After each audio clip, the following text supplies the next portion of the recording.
Now that the Bybit app is ready, let me show you the step-by-step guide on how to buy your first USDT. Before we go into that, you need to understand that USDT is a digital dollar, which is what people use for trading P2P on Bybit and different platforms as well. Alright, let me take you to my Bybit application where I'm going to show you my Bybit dashboard. So here is my Bybit dashboard. I'm going to click on P2P trading.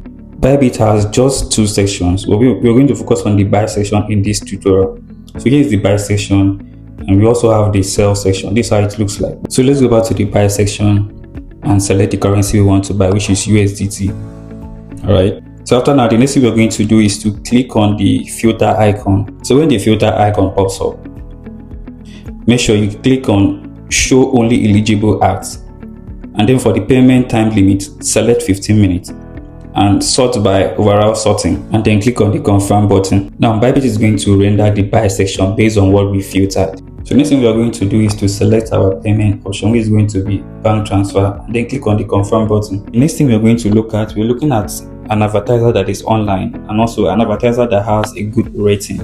I will be clicking on this advertiser's profile. First of all, I will read through what people are saying about him, if they are saying something good or something bad about him. So I think he's okay, and I'm going to process the transaction by clicking on the buy button, and then I will enter the amount of fiat currency I want to buy, which is 5,000 naira, and then the equivalent of the USDT is going to show below. The next thing I'm going to do is to click on the buy button and click on contact seller button option, so I can chat up the seller to know if he's online. Please make sure that you do not do this mistake by clicking on the payment completed button when you have not made the payment to the seller's account. And also make sure that your interaction with the seller is on Bybit chat.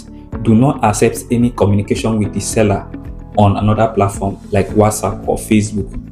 Also, if the buyer should advise you to cancel the order when you've already made the payment, please do not cancel the order. All you need to do is to upload the proof of payment by clicking on the payment completed button and check on the confirm checkbox that you've made the payment. So the next thing I'm going to do right now is to go to the order detail and then copy the seller's account detail and then head over to my bank app. I'm going to use OPay to process this transaction. Another thing you need to pay attention to is the seller's name on Bybit. You need to make sure that the seller's name on Bybit corresponds with the name on the bank account. And also, as a buyer, you need to make sure that your name on Bybit corresponds with the bank account you're sending the money from. So as you can see, I needed to go back to the seller's account on Bybit to verify the seller's name if it corresponds with the seller's name on the bank account details. So your transaction remark or narration should not carry anything related to crypto. So when you've completed the payment, what you need to do next is to upload the payment receipts on the order detail. And when the buyer confirms that you've made the payment, the buyer will release the coins to your funding account.